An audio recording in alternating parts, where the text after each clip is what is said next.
Men were commissioned by God to lead His world and write His story. We have accepted this role. These are the 7 principles of His men. These are the principles we live by. Join us here.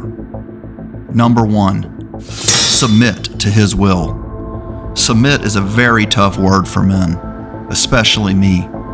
Everything inside of us resists this action, probably because we would never submit to another man. That is not in us. But submit to God, this is something entirely different. I know the opposite of submission is selfishness. I know that from experience. But submission to our Creator, submission to God is the ultimate act of trust and loyalty.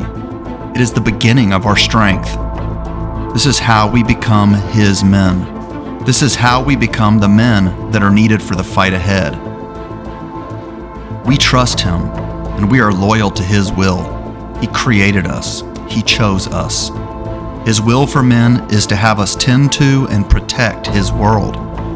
We submit to God so we can honor His will for each one of us. To do this, we must take responsibility.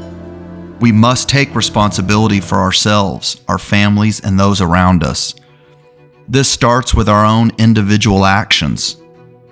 We must take full responsibility for who we are and how we impact those we are here to tend to and protect. Starting with our women. She is our primary responsibility. He created her to rule over His world with us.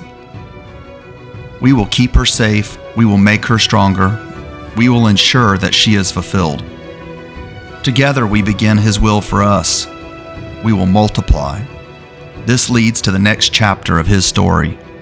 The men and women our children become. We must invest in them. We must show them the way. This is a huge and wonderful responsibility. And lastly, those around us. Our neighborhood should be safer just because we are there.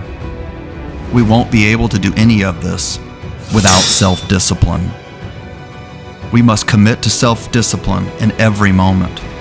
We will not be passive. If we are passive, everyone around us is at risk. We are designed to take action. We must train for action. We do not train for pure vanity. We train to exercise our discipline. That is what makes us men. That is why He chose us. We do not let our feelings or our discomfort stop us. His story must be written. Without disciplined men, who will stand for truth? There is clearly a battle for truth today.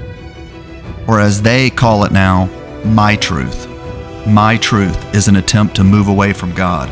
Putting my in front of truth makes the individual God. This is why men can now be women and women can now be men. Now, more than ever, we must know the truth and stand for it. He created us to rule over His world. We must stand for truth so we can be ambitious in our dominion. He put us here to play the lead role. If we don't act, then this chapter, does not get written. Who else might this affect? Whose story will not be told because of us? Everything is riding on men to act. He put us in the garden to tend, protect, and multiply.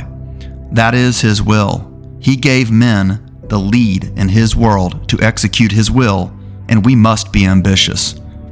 Society will try to stop us from fulfilling His will because they want to remove God so they can be God. But they have made a huge miscalculation because we will not quit. If we have a setback, even if we lose a battle, we will win the war. We will not quit because He did not quit on us. We all know what happened. God gave up His Son to redeem us. He did not give up on us. He could not give up on us because He is our Creator and our Redeemer. He loves us. And if we love God and we love the responsibilities He blessed us with and the mission He honored us with, we can never quit. The power to never quit comes solely from gratitude. How could we quit when He chose men to lead His world? He chose us. That is the ultimate honor. He chose us to lead His world. He gave us His world to tend to and protect. That is the foundation of our gratitude. He chose us. Now, here we are, in a society that wants to remove men, a culture entangled with evil, a world that wants to remove God. Well, good luck. This chapter of His story is being written by His men, His created and commissioned men. We are in this together. We will win. Enjoy the fight.